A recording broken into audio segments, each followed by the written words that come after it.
Versus Morocco প্রথম ম্যাচকে জিতে যাচ্ছে আপনার নেইমার জুনিয়র অনেক দিন পর ন্যাশনাল টিমে ফিরবে, মরক্কোর সাথে প্রথম ম্যাচটা খেলবে।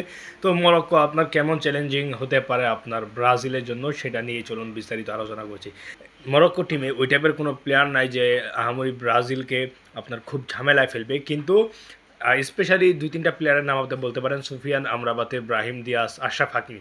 আশরাফ হাকিমির কথাটা আমি কেন বলছি, আশরাফ হাকিমিকে ফেস করবে আপনার ভিনিসিয়াস জুনিয়র, খুবই ইম্পর্ট্যান্ট একটা প্লেয়ার ভিনিসিয়াস। আপনার ব্রাজিলের মূল যে গোলদাতা, বর্তমান ব্রাজিলে যে গোল করতে পারে, অ্যাসিস্ট করতে পারবে, তাকে ফেস করা লাগবে আপনার আশরাফ হাকিমিকে। এখন আশরাফ হাকিমি কিন্তু আপনার অন্যান্য স্ট্যান্ডার্ড প্লেয়ারদের মতো না। আশরাফ হাকিমি তার স্ট্যান্ডার্ডটা অন্য লেভেলের।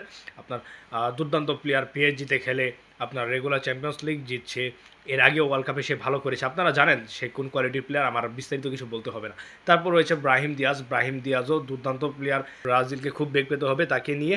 ব্রাজিলিয়ান ডিফেন্ডাররা আপনার কেমন করে তাকে কিভাবে আটকায় সেটাও দেখা যাবে। আপনার স্পিড রয়েছে, স্কিল রয়েছে, আবার তাদের মিডফিল্ডটাও খুব স্ট্রং, সুফিয়ান আমরাবাতে রয়েছে, আরও মিডফিল্ডার যারা রয়েছে তারাও খুব ভালো করছে আপনার রিসেন্ট টাইমে।